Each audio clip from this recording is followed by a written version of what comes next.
Olá, tudo bem com você? Eu espero que sim. Estamos começando mais um especial Conecta Terceiro Setor, um local onde nós entrevistamos especialistas que são referências em suas respectivas áreas, que abordam temas concernentes ao terceiro setor e que nos ensinam muito para que a gente possa melhorar o dia a dia das nossas organizações da sociedade civil. E eu já convido você a ficar com a gente até o final, porque eu tenho certeza que com o nosso convidado de hoje você vai aprender muito. E se você aprender, assim como eu tenho certeza que eu vou aprender também, já compartilhe esse vídeo com quem você acha que precisa conhecer mais sobre o terceiro setor e assim juntos a gente vai fortalecer cada vez mais por meio do conhecimento as organizações da sociedade civil. Hoje a gente tem a honra de entrevistar Ricardo Monello, que eu já começo agradecendo também a tua presença aqui. Muito obrigada, Ricardo. Olá, Débora. Eu que agradeço a oportunidade de estar aqui com você, com a confiança de quem está nos assistindo e participando aqui desse programa Conecta Terceiro Setor, extremamente importante para aprender também, viu? Também eu vou aprender, com certeza. Todos juntos. Acho que a gente aprende todo dia, né? Usando uma frase que a gente acabou de falar aqui ainda nos bastidores, que a gente aprende cada dia um pouquinho mais, né? E com todo mundo. Todo mundo pode ensinar. Que bom, que bom. Bom, a primeira pergunta que eu sempre faço para os nossos convidados é que se apresente, por favor, ao nosso público para que saibamos quem é Ricardo Monello. Opa! Ricardo Monello é um pai, marido, empresário, voluntário. Sou contador, advogado, empresário e empreendedor social, atuando no terceiro setor há 38 anos. Tive o privilégio de começar muito jovem, com meu pai, professor Sérgio Monello, desde o começo da estrutura da contabilidade até, obviamente, passar por todo o escritório, depois evoluir para os serviços jurídicos, então como advogado, na Monello Advogados, e atuando junto ao terceiro setor, não só como prestador de serviço, mas também voluntário, diretor, conselheiro de instituições representativas, conselheiro de entidade educacional, ligado a outros movimentos sociais. Então, alguém que aprendeu, aprende, ensina e aplica no dia a dia. E tenho o privilégio de trabalhar com tanta gente boa, aprender também com muita gente, ter 3 filhos maravilhosos que me ensinam muito, e aquilo, a oportunidade de gerar, mais do que negócios, oportunidades para as instituições do terceiro setor. Sou um apaixonado pelo terceiro setor e alguém que gosta de estudar e pesquisar o que a gente pode fazer para um setor ainda melhor, né? Eu tenho certeza que a gente vai aprender muito contigo hoje. Vai ser uma conversa muito rápida para o tanto de conhecimento que você tem e compartilha com a gente generosamente aqui. E eu já vou perguntar para você, Monello, aproveitando a questão da tua formação, do seu trabalho na área jurídica, mas também uma dor das instituições, que é a captação de recursos. E alinhando, né, aliando os dois caminhos, queria saber por que a sustentabilidade de uma organização depende tanto do arcabouço jurídico. Uma pergunta muito boa, né? Não só a captação, a sustentabilidade, né? A captação faz parte do que dá sustento para as nossas OSCs, ou como uns ainda falam, ONGs. Quando a gente fala do regulatório, do arcabouço legal, da legislação, nós temos que lembrar que nós, enquanto pessoas, somos, desde o nascimento, regidos por normas, né? Daquilo que eu devo fazer, daquilo que eu não devo fazer, do que eu posso fazer, com orientações, tudo é muito regulado na vida do ser humano comum. Quando nós olhamos o terceiro setor, as entidades, as organizações da sociedade civil, nós podemos dizer o seguinte: no Brasil é um setor altamente regulado. Então você tem, quando a gente fala de ambiente regulado, agências reguladoras, lembramos da área de energia, óleo e gás, saneamento, que são grandes players. Mas o terceiro setor também é muito regulado e por um emaranhado de normas, né? Então, quando nós falamos da sustentabilidade, Primeiro, identificar essas normas. Saber quais são, quais se aplicam às organizações. E por trás do cumprimento dessas normas, existe algo muito importante. Dois pontos muito importantes que eu resumo da sustentabilidade e a relação com o arcabouço legal, que é a segurança jurídica para exercer direitos e estabelecer limites. E aí, quando nós olhamos para o terceiro setor, a gente percebe que para captar tem normas. Para aplicar esse recurso, eu tenho normas. Eu tenho normas de contabilidade, normas legais, normas contratuais. Então precisa realmente, nessa questão do arcabouço legal, entender que qual modelo se aplica para a instituição. Então a gente fala associação, fundação, organização religiosa, cada uma também tem o seu regulatório civil. Fora isso, dependendo das atividades que ela vai fazer, vai desenvolver, ela também vai ter normas fiscais, tributárias, trabalhistas, previdenciárias, Código do Consumidor. Então tudo aquilo que a gente vê de muito forte, que regulamenta, que toca a vida das pessoas e das empresas, também alcança bastante o terceiro setor.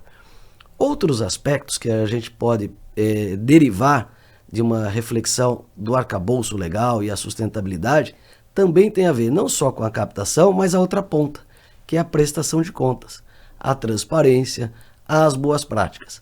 Alguns projetos, programas incentivados, doações, financiamentos, emendas, também vamos encontrar no arcabouço legal e o normativo limites e responsabilidades para exercer. Numa parceria com o poder público, numa parceria com empresas, com doadores, pessoas físicas, doadores ou apoiadores estrangeiros.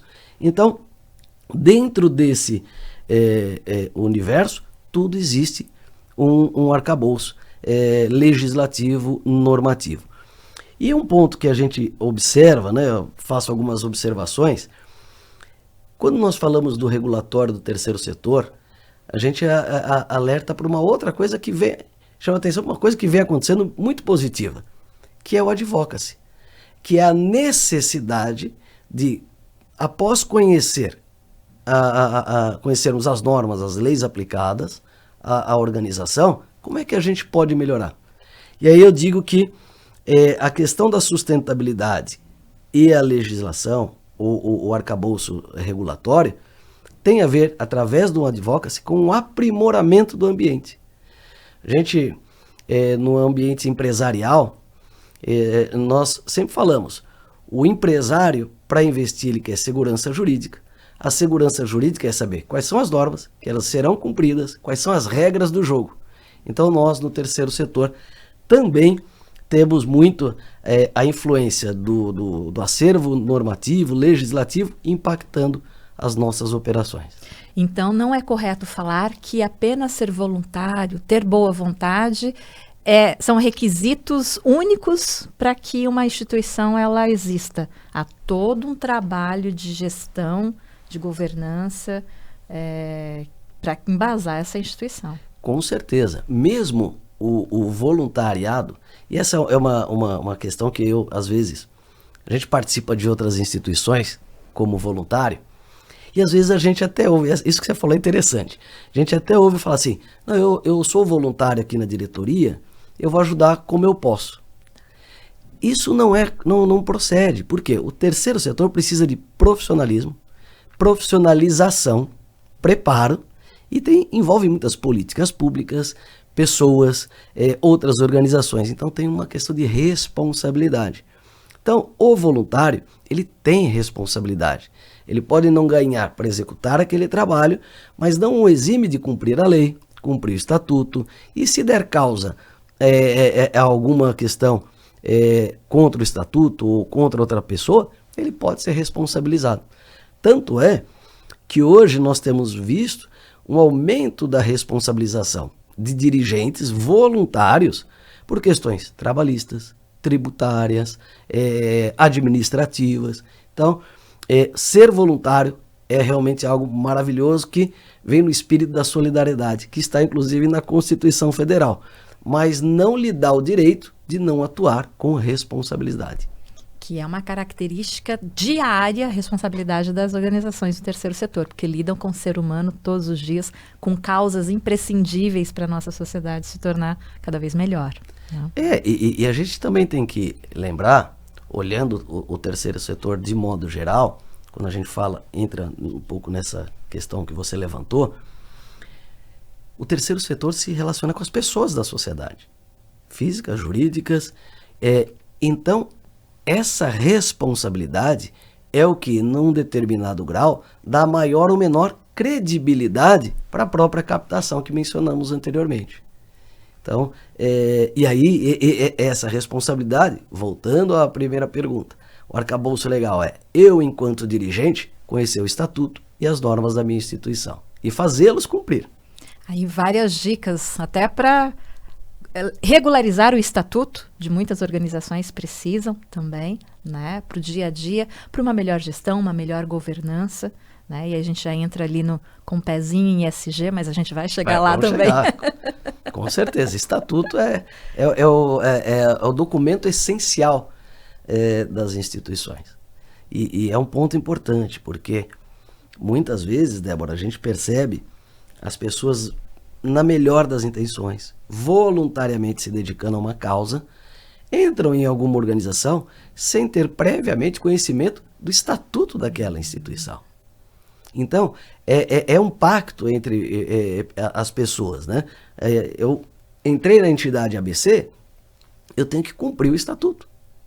Então, eu preciso conhecê-lo previamente. Então, é uma peça que é pública também. Sim, sim. É um documento público. Você pode obtê-lo. E aí também, você já levantou a bola para uma outra questão. A gente recomenda para todos os nossos clientes, e fica isso para todos, o portal de transparência que existe, o do governo, que a entidade faça o seu. E ali entra um pouco a questão da governança. E ali tem o seu estatuto, suas peças contábeis, seu parecer da auditoria, balanço socioambiental, os impactos causados e, claro, o estatuto está ali para que as pessoas conheçam as normas da instituição. E isso independe do tamanho da instituição, né?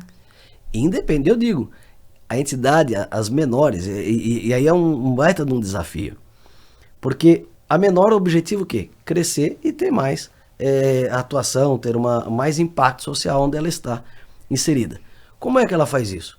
Planejamento, execução adequada, controlada, mensurável e com boas práticas. Então, a transparência da documentação, inclusive, faz parte do conjunto de boas práticas. É um elemento para o próprio desenvolvimento, para que a entidade, ainda que seja menor, em termos de tamanho ou de estrutura material, financeira ou humana, mas que ela possa efetivamente crescer. Governança. Chegaremos lá. Com certeza. Ricardo, vamos falar de reforma tributária? Conta pra gente quais os principais impactos que essa reforma pode ocasionar para o terceiro setor. Bom, falar da reforma tributária talvez seria um encontro só para ela, né? Nós estamos num momento extremamente oportuno da discussão. Nós temos, através da FENACON e das associações comerciais, participado junto com as confederações nacionais, junto ao governo, levando sugestões. A reforma tributária é uma aspiração antiga da sociedade brasileira, não só do terceiro setor, mas ela veio com uma proposta em termos de marketing, né, de comunicação, muito diferente daquilo que a gente vê o texto finalizado ou como estamos acompanhando as discussões. Ela veio, de certa forma, e é importante isso, com o maior objetivo, que é simplificar o sistema tributário e tentar, depois da simplificação, melhorar a carga tributária. Mas o que a gente percebe por experiência no Brasil e acompanhando algumas das discussões? Não é isso que está acontecendo. Por quê? Já começa uma regra de transição que vamos até 2033.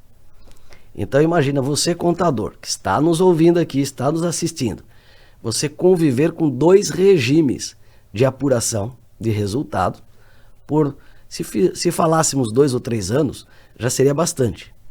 Isso não é uma novidade. O Brasil já teve balanços indexados, correção monetária em balanço, na década de 80, 90, e que foi realmente um perrengue para o profissional da contabilidade.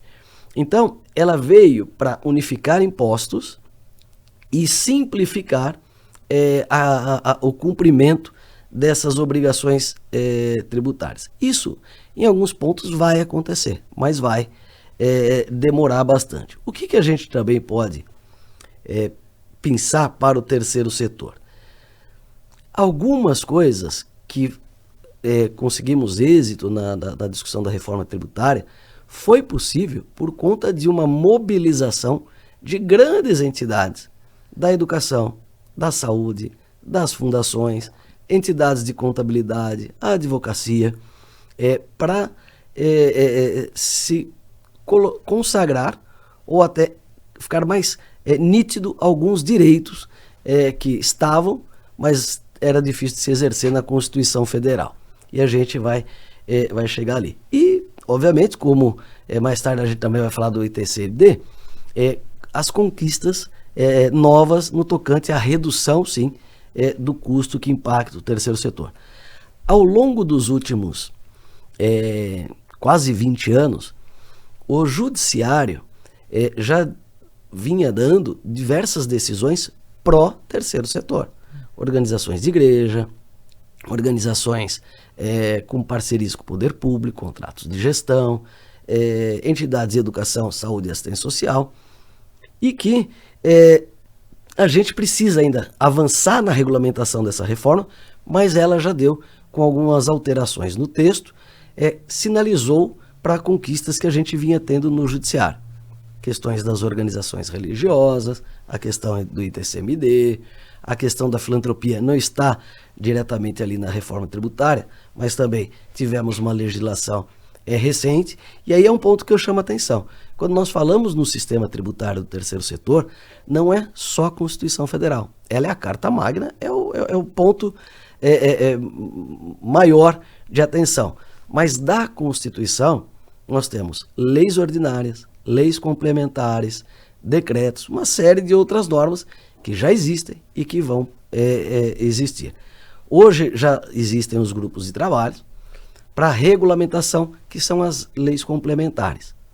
E, inclusive, é o que vai dar efetividade para que o terceiro setor possa, de fato, usufruir alguns dos benefícios que temos na reforma tributária. Bom, mas é importante nós, brevemente, lembrarmos que quando eu falo da reforma tributária, ela, de um lado, ela vai incorporar impostos e também contribuições, criando a CBS e o IBS, e nós também temos ali questões que mexem com a imunidade e que lá na frente vão impactar a isenção. E o terceiro setor, nós temos 2 tipos de entidades. A grande maioria, que são as entidades isentas. Entidades recreativas, culturais, sociais, representativas, de modo geral. Entidades de outras, das mais diversas nuances que a gente sabe que tem no terceiro setor. Então essa grande massa do terceiro setor, ela vai ser, de certa forma, prejudicada. Ela vai ter a vantagem da não incidência do ITCMD, mas, por outro lado, o que acontece?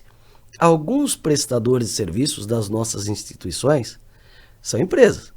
E elas vão ter, em muitas, principalmente no setor de serviços, mão de obra, vai encarecer a mão de obra. Então, isso vai ser repassado para as instituições. As instituições que pagam o ICMS, hoje, quando a gente olha ali o texto da emenda constitucional 132, por exemplo, alguma instituição que eventualmente esteja aqui nos assistindo, pode ter o ICMS, a alíquota de 7%, 12%, 17%. Muitas dessas vão ser majoradas para quase 25%. Então, esse impacto é grande. O impacto do IBS, que vai incorporar ICMS e também o ISS, Imposto sobre Serviço, lá no município, na prefeitura, também vai ser majorado.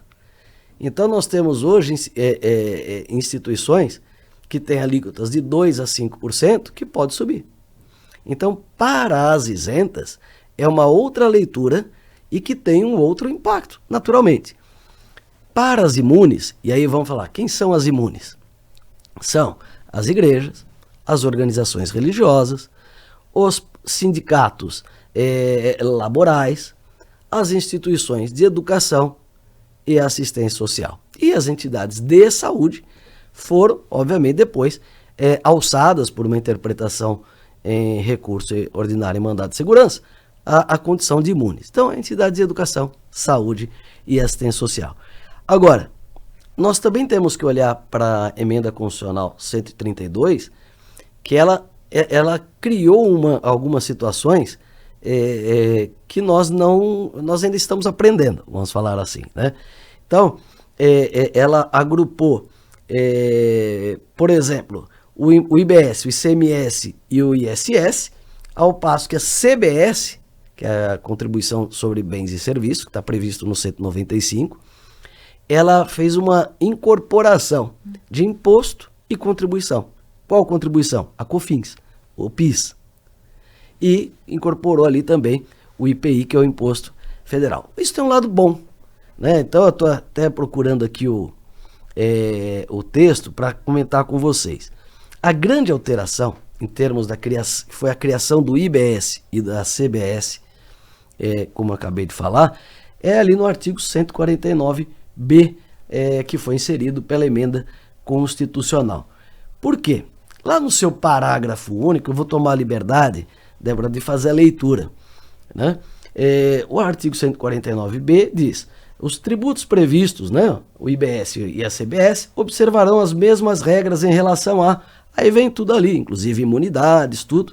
Já no parágrafo único, assim estabelece a Constituição agora: os tributos de que trata o caput observarão as imunidades previstas no 156, onde tem o B e o C, igrejas, templos, organizações religiosas e entidades de educação, saúde e assistência social e sindicatos laborais, não se lhes aplicando a ambos os tributos o disposto no artigo 195, parágrafo 7º. O que é interessante isso? É um lado muito bom da alteração da reforma tributária. Significa dizer que a imunidade da CBS não vai exigir o SEBAS. Esse é um ponto importante, né? Então, para aquelas entidades que têm a imunidade da CBS, não vai precisar do SEBAS. O SEBAS vai ser para quem? Para as entidades beneficentes de assistência social, na forma do 195, parágrafo 7º. E qual é a diferença? Enquanto a CBS, como eu disse, vai incorporar o PIS e a COFINS e o IPI, né? No caso do SEBAS, vai para a parte de folha de pagamento, que é muito expressivo.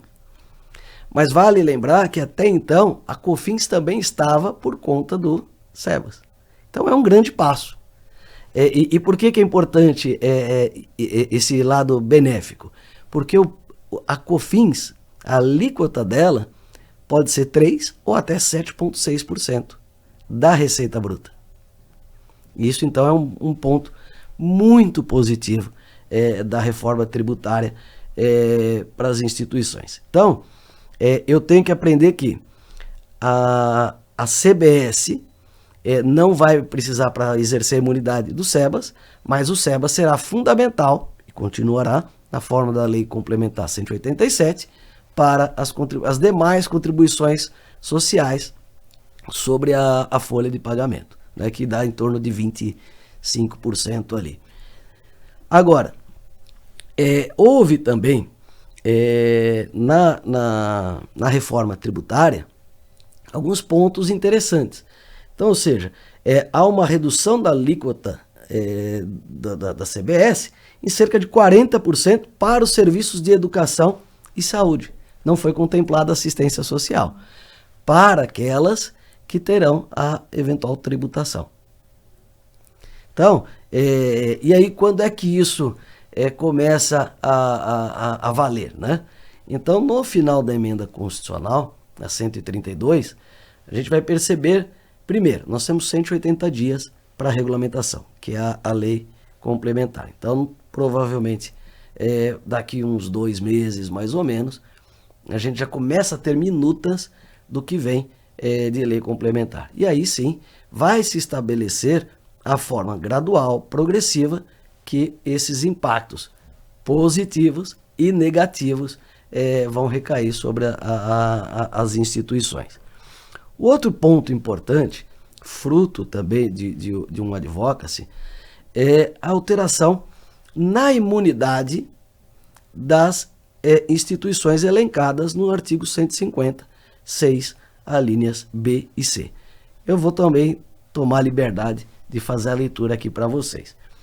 No 150B, inciso 6, alíneas B, foi adicionada a expressão entidades religiosas, antes era só templos de qualquer culto.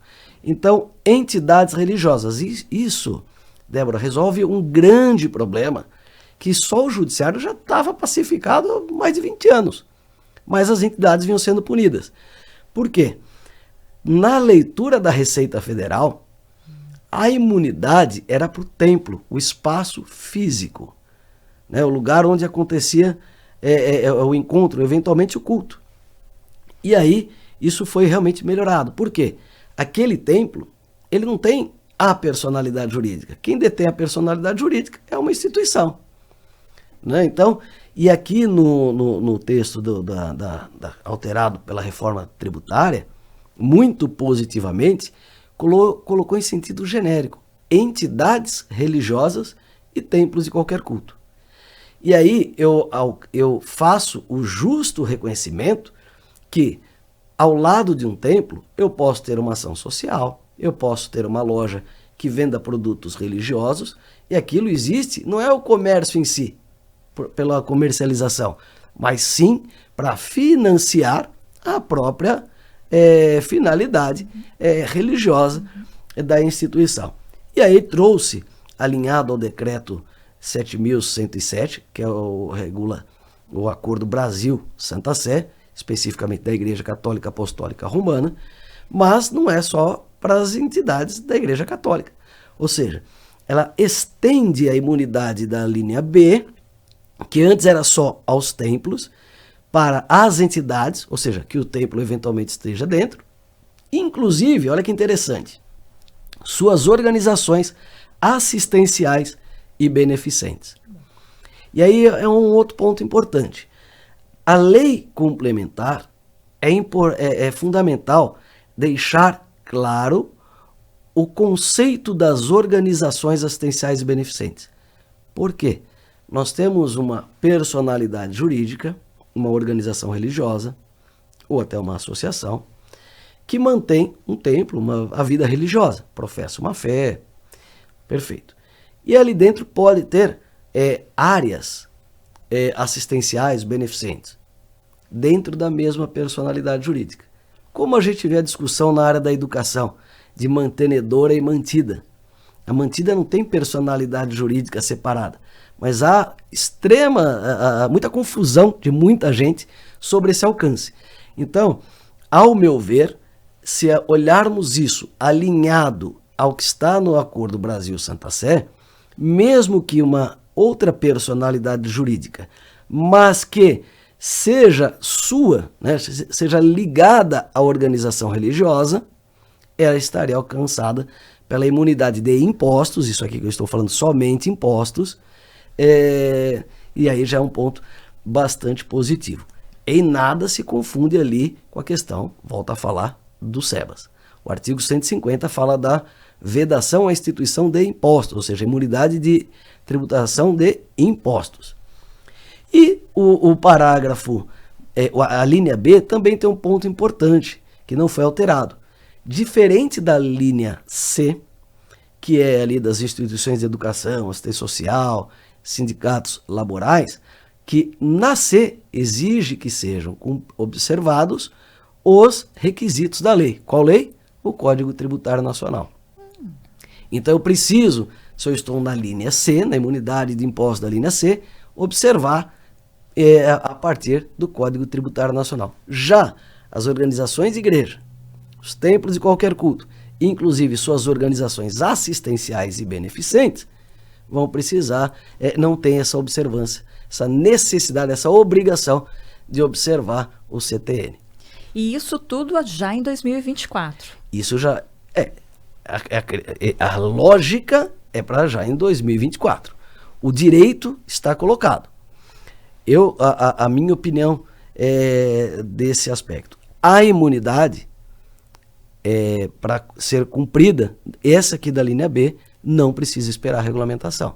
O que a regulamentação vai trazer de importante, ao meu ver, é a conceituação do que é organização assistencial e beneficente para o assunto específico da linha B. As cooperativas sociais entram nesse... Não estão aqui. Não estão aí? Não estão aqui. São 4, né? Associação, fundação, cooperativa... Não, é que, assim, nós temos... as cooperativas, elas estão dentro do escopo da isenção. Tá. É aquilo que eu falo. Aí vai para a Lei 9.532, a lei específica das cooperativas, é um outro regulatório. Aqui na imunidade tributária, aquilo que não pode ser tirado, é um direito da personalidade, é uma cláusula pétrea, inclusive na minha opinião e de vários outros profissionais do direito, eu estou falando somente das instituições de educação, assistência social, entidades sindicais de trabalhadores e os partidos políticos. E, óbvio, as entidades religiosas. Uhum. Muito bem, muito bem. Isso nos mostra, diante do seu discurso, de que cada vez mais, e é um trabalho que a gente realiza diariamente, o terceiro setor precisa se profissionalizar, precisa se capacitar, precisa estar atento ao cenário que ele está envolvido, né, com profissionais realmente cientes da importância do seu dia a dia, para que a governança, aí a gente volta essa palavra governança mais uma vez, ela faça parte do dia a dia da organização. Você tocou, Débora, num ponto importante. E é um desafio também para as instituições. O direito do terceiro setor, ele não é uma ou duas normas. São centenas de normas. Normas legais, normas administrativas, entre outras. Então, assim como outros ramos, o direito do terceiro setor também exige especialistas, profissionais do direito que conheçam da lei e consiga fazer a aplicação às instituições que estão assessorando. Então, hoje, a recomendação que eu daria, como advogado, como contador e como voluntário, dirigente voluntário, procure a assessoria profissionalizada. Ainda que seja pro bono, mas procure alguém que realmente conhece. Por quê? Quando a gente fala do direito tributário, do terceiro setor, o maior desafio é conseguir exercer esse direito. O direito existe, está desde 88, mas dos que estão assistindo, certamente você ou alguma instituição que você conhece fala, olha, eu não consigo ter o reconhecimento da minha imunidade, da minha isenção, não consigo exercer direitos. E isso passa muito pela estratégia jurídica, estatutária, conhecimento, contabilidade e gestão, obviamente. Obviamente. A gente te ouve falar e vê que é importante sim essa qualificação, né? É importante essa atualização, e não apenas do gestor, mas de todos os profissionais que fazem parte da gestão da organização, independente do tamanho dela. Eu estou batendo na tecla do tamanho, porque a maioria das nossas organizações são de pequeno e médio porte, verdade. Né? E eu acredito que aqui também, o nosso público também faça parte desse ecossistema das organizações da sociedade civil, que, se não me engano, aqui no Brasil ultrapassa os 815 mil organizações, segundo o mapa da OSCE. A grande maioria né? são pequenas ou micro-organizações. Eu falo há quase 15 anos do Simples Social. E eu sou da opinião que ele ainda é necessário. Por quê? Porque a burocracia tributária, as obrigações tributárias das instituições, pesa bastante. Faz com que a entidade tire dinheiro da sua finalidade, daquilo que é o seu propósito, para cumprir obrigações tributárias. E é um terror, né? Qualquer um que trabalha com a contabilidade, com a área fiscal, no direito, sabe que você começa e termina o ano entregando alguma prestação de contas. Isso encarece demais. Então, a simplificação ou simples social, ele é importante principalmente para as pequenas organizações. Instituições que às vezes tem um funcionário, não tem funcionário, é tudo voluntário, mas ela tem obrigações a serem cumpridas. Então, é preciso que tenha uma simplificação das obrigações acessórias, mas também da carga tributária. Porque algumas instituições, principalmente as isentas, ou que não são tão isentas assim, por exemplo, a questão do ICMS e do ISS, sendo incorporado na IBS ou no CBS, o que vai acontecer? Ela vai ter uma alíquota maior que algumas empresas no hoje lucro presumido ou que estão no simples ou até no MEI. Então, ou seja, quem tem uma finalidade social, a entidade do terceiro setor que está aqui trabalhando junto com o Estado para resolver problemas que o Estado não tem a capacidade, ou que o Estado é pesado, não vai ter também condições, e isso não é que esteja errado. As entidades conhecem a capilaridade, conhecem muito mais as demandas da população do que muita prefeitura, muito Estado ou a própria União. Então, em alguns casos, a entidade do terceiro setor, que não está dentro da imunidade, ela vai ter uma carga tributária maior que uma empresa que faz a mesma coisa, que paga lucros, está ali no tocante à comercialização de mercadorias ou de serviço. Por quê? Porque não foi concebido uma redução significativa para uma boa parte das instituições do terceiro setor. E aí ela perde competitividade em relação a uma empresa do Simples, por exemplo. Ainda dá tempo de sensibilizar o legislador para que isso ocorra? Com certeza. Eu acredito que tanto na regulamentação, nos grupos de trabalho, infelizmente, Débora, o que a gente percebe, o governo, ele está tratorando. Então, veja, e aí quando a gente fala do terceiro setor, 800 mil organizações de extrema relevância para as pessoas e para o país. Porque quando nós olhamos as Santas Casas, elas fazem a maior parte dos atendimentos da saúde no Brasil.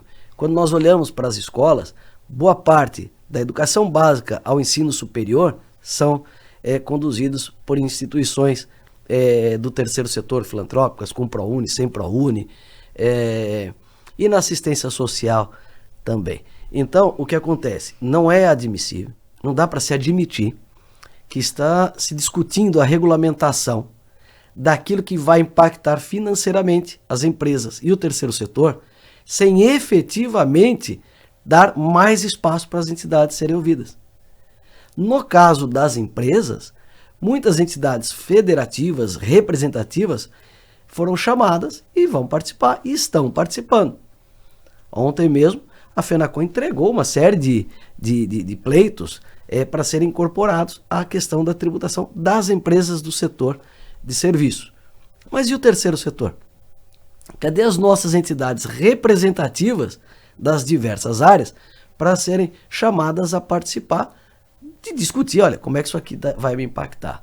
Então isso realmente precisaria avançar. Então nós temos sim que fazer um advocacy, uma mobilização para tentar preservar direitos, deixar claro uma redação que de fato permita exercer direitos.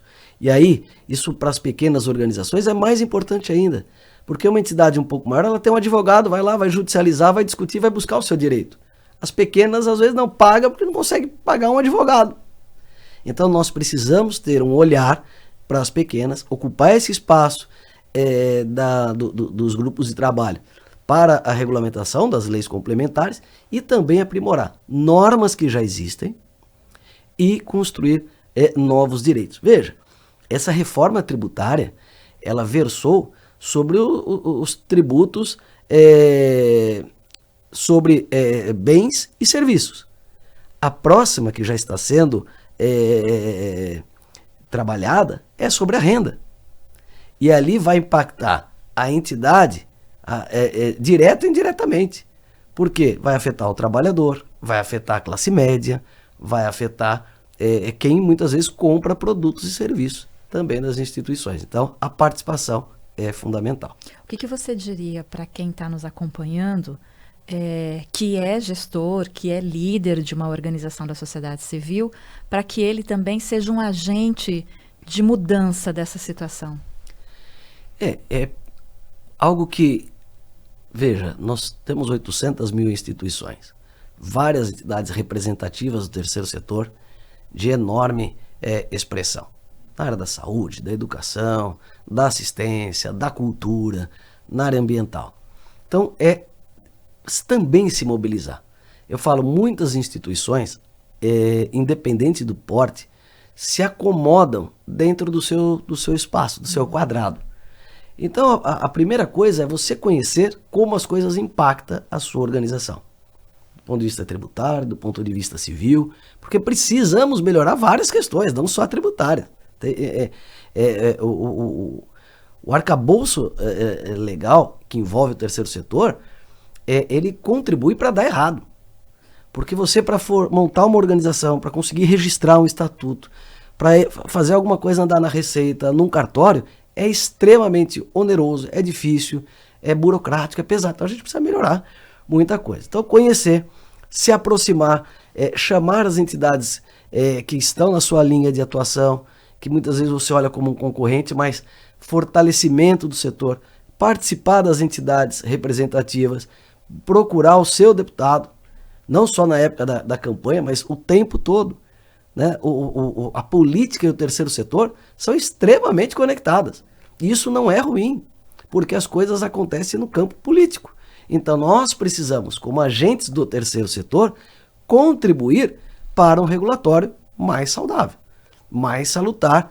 E é o pleito, Débora, dos empresários. Nós não podemos conviver com segurança num lugar que muda a norma quase que todo dia. Porque se há várias, como é que fala?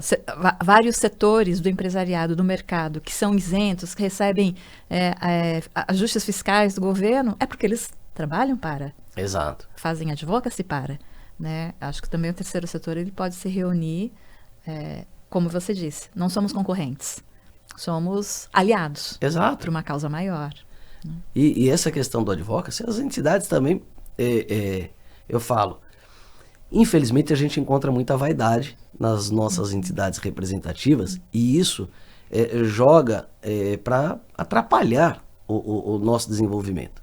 Então a dica que eu dou para as entidades é: vamos nos unir naquilo que nos aproxima, naquilo que é comum. E vamos trabalhar em construir direitos, fazer pontes naquilo que realmente pode fazer sentido. Então, essa questão tributária, a questão civil, a questão trabalhista. Então, tem muitas coisas que as instituições podem avançar de uma forma mais participativa. Vou usar uma expressão que você acabou de usar, que é formar pontes. O mercado está trazendo hoje uma sigla formada por 3 letrinhas e que está... não estou mudando o assunto, é tudo na área de governança, viu, gente? Que é o ESG, né? Ambiental, social e de governança. Muito visto pelo lado financeiro, mercadológico, mas que o terceiro setor pode ser também de grande ajuda, de grande valia para a execução, em especial, da premissa S, a parte social. Olhando por esse olhar da governança, o que as organizações elas precisam fazer e como elas devem estar para realmente se tornarem aliados do mercado e, de uma certa forma também, terem mais opções de captação de recursos? É um ótimo tema. A questão da sustentabilidade, e hoje tem a pauta, como você trouxe, do ASG, ESG.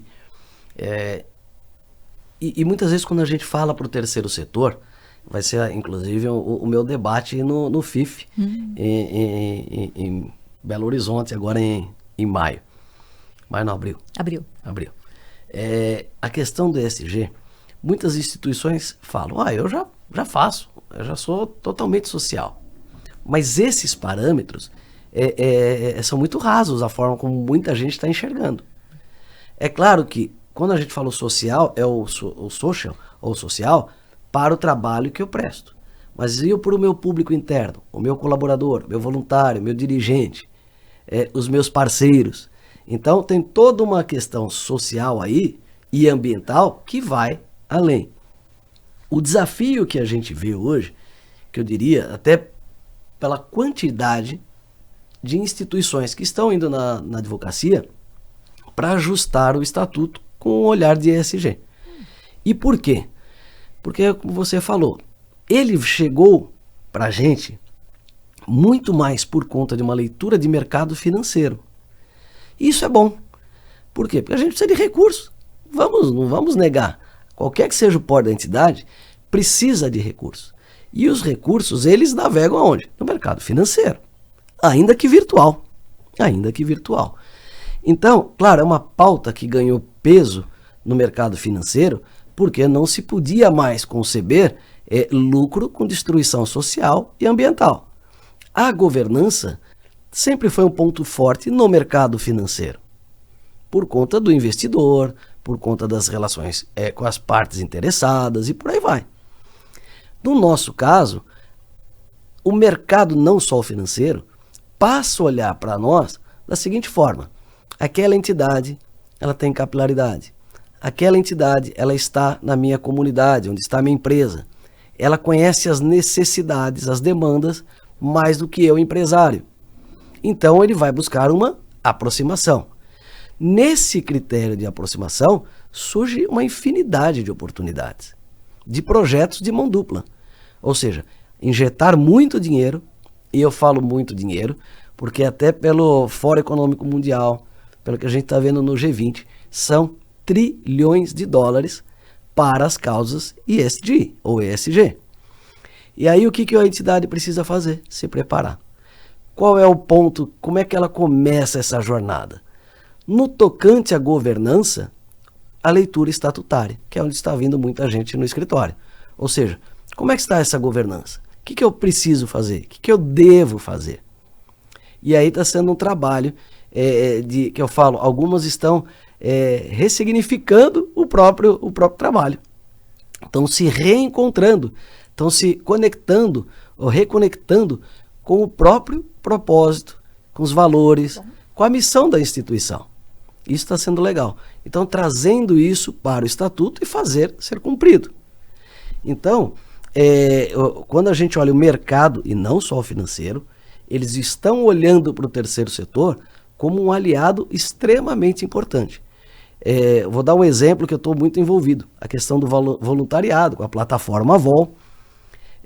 O que a gente percebe? Grandes companhias estão se aproximando de entidades que têm a expertise na gestão, na captação, na manutenção do voluntariado, para levar para o voluntariado corporativo, para levar os seus colaboradores para um trabalho voluntariado nas comunidades onde essas empresas estão. Mas isso que significa também trânsito de recursos humanos e financeiros vai exigir novamente o quê? Boas práticas. E as boas práticas aí nesse caso, eu friso, é a governança que começa no Estatuto Social. Ou seja, ninguém pode dizer que ESG, governança, boas práticas, compliance, não fazem parte do meu dia a dia. Não é comigo esse assunto. Acho que ninguém mais pode dizer isso. As pessoas, elas vão olhar até para a doação, a demonstração das boas práticas de sustentabilidade ambiental, econômica, social, financeira e, obviamente, a governança, vai precisar ser demonstrado, inclusive, na contabilidade.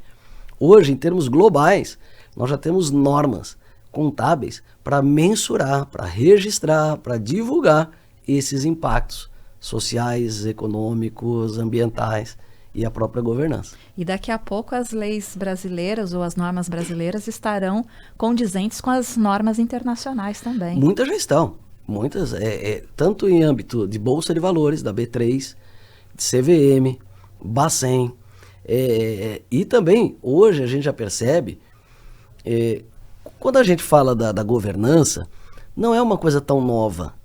Se nós pegarmos a lei das OCIPs, a lei das OS, cada qual, e também o Miroski, a 13.019, ali eles já trazem para nós modelos de governo e gestão que devem ser incorporados, modelos mínimos que devem ser incorporados. Então, talvez a primeira lição de casa é conhecer o estatuto e depois conhecer o que já existe há muito tempo, já está testado, bem testado, porque o que eu posso aplicar no meu estatuto e na minha instituição. E tudo isso ajuda na captação de recursos, que nos remete à primeira pergunta, né? Como nós começamos a nossa conversa aqui, como ampliar, como facilitar a captação de recursos para as nossas organizações da sociedade civil. Mas agora eu vou fazer uma outra volta aqui na nossa conversa e te perguntar sobre o CGI. O que é, o que faz, para quem serve e a sua atuação neste comitê? O CGI, Débora, é um órgão extremamente importante. Não só na internet, mas na sociedade brasileira. Eu tive a oportunidade de ter sido indicado e participar das eleições como representante do terceiro setor. Eu não estou com a titularidade, mas a gente já consegue estar ali mais próximo, consegue atuar fomentando, provocando, cutucando e sugerindo, né? Porque não é só criticar, é participar de melhorar. O que é o CGI? Ele tem como objetivo coordenar, integrar, fomentar todas as iniciativas de serviço de internet no Brasil. Quando a gente fala isso, as pessoas pensam que é só o acesso à tecnologia, mas por trás da internet, que tem estratégias, tem políticas, tem regras, tem controles, tem muita coisa que parte para o dia a dia das nossas instituições. E é por isso que o terceiro setor é muito importante e atuante dentro do Comitê Gestor da Internet no Brasil. Por quê? Faz recomendações estratégicas, contribui para aprimorar a governança da internet no Brasil. E olha a nossa população, nosso tamanho.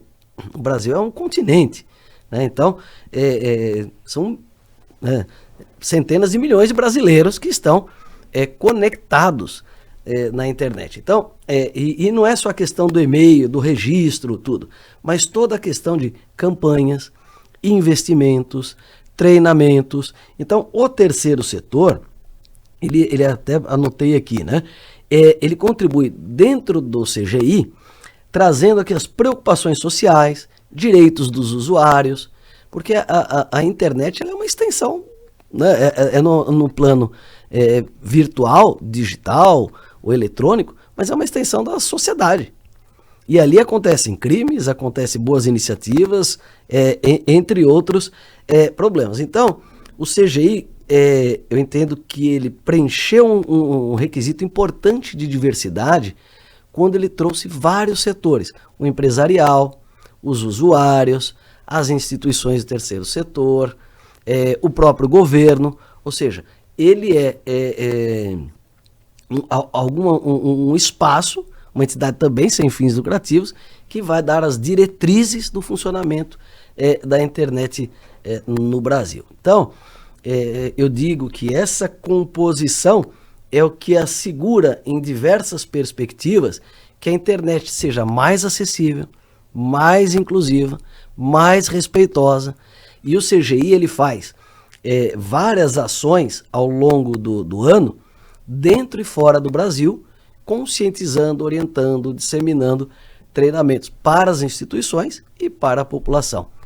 Então, qualquer um de vocês que entrar ali no CGI BR, vai encontrar uma série de cartilhas que são frutos de seminários, congressos no Brasil e fora dele, sobre o uso e a segurança da internet. E um dos pontos que o terceiro setor tem sido muito participativo dentro do CGI tem a ver com a questão da disseminação das políticas de interesse da sociedade, políticas públicas, da preservação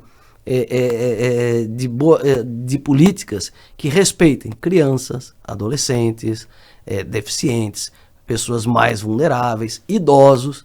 Então, entre outras ações, um desafio enorme, porque as crianças já nascem conectadas, a gente brinca isso, né? Mas eu tenho um universo de idosos, e aumentando rapidamente no Brasil, que não tem acesso à internet. E não ter acesso à internet é uma forma de exclusão, né, de marginalização na sociedade. Porque na internet, vamos falar do idoso, ele vai ter ali a educação, a cultura, o entretenimento, a socialização, e vai poder, obviamente, se desenvolver e estar bem melhor. Que nós tenhamos, então, políticas para que a gente possa também democratizar ainda mais o acesso da internet hoje, fora dos rincões maiores, né, do nosso país. Né? É premissa do CGI Brasil que a internet seja mais democrática e inclusiva. A gente vê a realidade de quem está aqui na cidade de São Paulo é muito diferente de quem está, principalmente, em alguns lugares da região centro-oeste e do norte do Brasil, que as pessoas estão muitas vezes desconectadas. Então, um investimento que também é importante para o governo e para o Estado, que isso seja prioridade, é levar o serviço de internet para todo mundo e, obviamente, com o menor custo possível.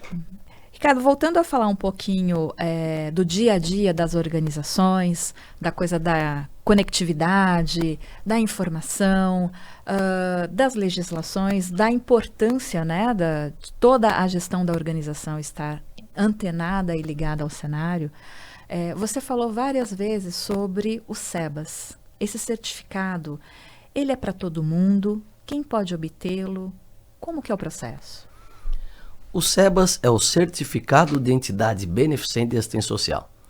Ele existe para atender o que está no artigo 195, parágrafo 7º da Constituição Federal, que dá imunidade das contribuições sociais, então não se aplica àquela CBS que eu falei ali, para as instituições beneficentes de assistência social. Quem são essas instituições? E aí remete à nova lei complementar, a Lei 187, que traz os requisitos para ter o SEBAS e usufruir da imunidade tributária dessas contribuições. Mas quem pode ter o SEBAS? Infelizmente é um seleto grupo. Ainda que seja uma quantidade muito expressiva do setor de educação, saúde e assistência, é um grupo pequeno diante do universo do terceiro setor. Hoje o SEBAS só é concedido para entidades de educação, saúde e assistência social, e que fazem estritamente nos termos da Lei Complementar 187. Então aí nós temos, de um lado, uma questão positiva, que é a clareza da regra do jogo, que é algo que nós, por quase 30 anos, ficamos aí padecendo, uma insegurança jurídica muito grande, com milhares de processos no judiciário, prejudicando as entidades e seu público. Mas então nós temos que essas instituições que dão atendimento gratuito, que pactuam com o SUS, com o SUAS, com o ProUni, concedem bolsas, concedem atendimentos, podem ter o SEBAS e, por consequência, a imunidade tributária. Mas ela deixa à margem outras milhares de organizações na área de cultura, de esporte, de meio ambiente, entre outras tantas políticas extremamente importantes e essenciais para a sociedade e para as pessoas, mas ficaram à margem da possibilidade de ter o SEBAS. Então, somente aquelas que atendem os requisitos da Lei 187 de 2021. Muito bem. Para saber qual é essa lei, estude um dos cursos da Escola Aberta do Terceiro Setor, que a gente te mostra lá como funciona, o que é, né, e como atuar nisso aí. Um outro imposto que você comentou também é ITCMD. Uma pergunta que nos chega aqui é o seguinte: hoje, a instituição que recebe uma doação, ela já pode deixar de pagar o ITCMD? Não. Em regra, não. Então vamos falar. A vigência da imunidade do ITCMD ou ITCD vai depender das condições que vão ser estabelecidas na lei complementar. O artigo 155 da Constituição foi alterado e, ao dispor sobre a transmissão, causa-mortes e doação de quaisquer bens ou direitos, e a incidência sobre bens e direitos aumentou muito na reforma tributária, até sobre intangíveis, aeronaves, veículos aquáticos, aumentou muito.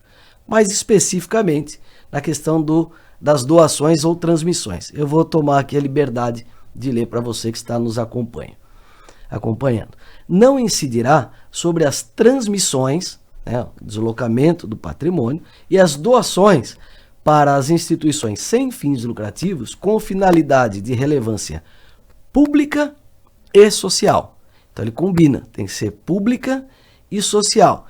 Inclusive as organizações assistenciais e beneficentes de entidades religiosas, aquela que está no artigo 150, inciso 6, a linha B, e institutos científicos e tecnológicos, tratado em outra legislação, e por elas realizados na consecução de seus objetivos sociais, observadas a lei complementar. Então, a lei complementar, ela vai dar condições para e como isso vai ser efetivado. Então, não pagar já de imediato não está certo.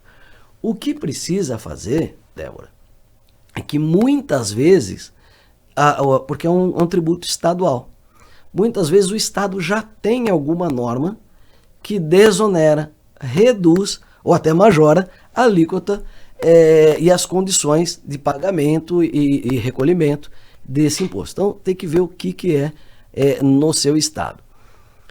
Mas o que nós também podemos dizer, se a doação foi para uma entidade imune, que já era imune, que já está no artigo 156, C, B ou C da Constituição Federal, então, essas doações não precisam ser levadas à tributação. Então, foi feita uma doação para uma escola, para um hospital filantrópico, para um sindicato laboral, para um templo ou uma organização religiosa. Esse, ao meu ver, já está com o direito a usufruir a imunidade. Por quê? Não só pelo trazido no 155 sétimo aqui, inciso 7, mas pelo que já está no artigo 150. Porque o artigo 150, ao dar a imunidade para aquelas instituições que eu aqui mencionei, abrange toda a receita de bens, serviços, atividades, que é o parágrafo 4º daquele artigo 150. Uma dica valiosa, hein, gente? Voltando também a falar de governança, que é um tema que está permeando a nossa conversa aqui, você falou muito sobre estatuto. Para que a instituição ela se adeque a esse momento ESG ou as novidades que estão surgindo para que ela seja competitiva também na captação de recursos, qual o seu olhar para que o gestor ele possa tomar a atitude? Ele tem de mudar o estatuto, tem que ajustar o estatuto ou não? Qual que é o teu parecer sobre? Olha, esse é um tema bastante interessante, né? Porque a gente vem fazendo várias palestras pelo Brasil sobre a estrutura societária, que é o estatuto social. Eu começo jogando, botando fogo no parquinho, que é uma expressão. Se a sua entidade não alterou o estatuto nos últimos 4 anos, ele já está defasado. Por que 4 anos? O que aconteceu nos últimos 4 anos? Pandemia, mudança em legislação trabalhista, legislação tributária, Código Civil, Constituição Federal, políticas públicas, além do ESG. Além também a Lei Geral de Proteção de Dados. Então veja, em pouco tempo, Débora, quantas coisas foram significativamente impactadas com mudanças profundas no nosso direito. Então, se você não mexeu no Estatuto nos últimos 4 anos, já tem algum problema. Então, precisa falar com o seu advogado. E quando a gente olha para essa recomendação, é olhar exatamente esses pontos. Quando você falou da governança por várias vezes, por exemplo, a governança de dados, a proteção à privacidade. Isso hoje, a minha orientação para os nossos clientes e para as organizações do terceiro setor, é que aquilo da Lei Geral de Proteção de Dados seja incorporado como valor da própria instituição. O respeito à privacidade, a proteção de dados das pessoas com as quais ela se relaciona, das pessoas que estão ali trabalhando, os que são seus atendidos. E, no caso, muitas das nossas instituições trabalham com um público extremamente sensível. Crianças, adolescentes, idosos, enfermos e por aí vai. Então, eu preciso olhar o estatuto que eu tenho aí na minha instituição, olhar para a legislação que aplica à entidade. E o outro ponto, muitas vezes o estatuto a gente vê uma cópia de uma entidade para outra. Alguém, eu achei legal, achei bonito, tem muito isso, achei legal, achei descolado, moderno. E aí traz para a instituição o estatuto, que é uma roupa que não é para aquele corpo em funcionamento. E aí o que a gente também tem percebido? Muitos modelos estatutários não são efetivamente cumpridos porque a realidade é outra. Eu preciso ter conselho fiscal, conselho consultivo, às vezes você não consegue nem ter associado, você às vezes não consegue fazer uma diretoria. Então tem que ser aquilo que é possível para a instituição, não o que é o desejável. O desejável é ter a melhor governança possível, a governança mais ampla, mais distribuída, mas isso nem sempre é possível para a realidade daquela instituição. E olhar para as coisas na forma prática. Por exemplo, a sua instituição, ela consegue fazer reunião ou assembleia online? Como é que o estatuto fala disso? Como é que é garantido o direito à participação, ao voto, à voz, né, e o voto na assembleia?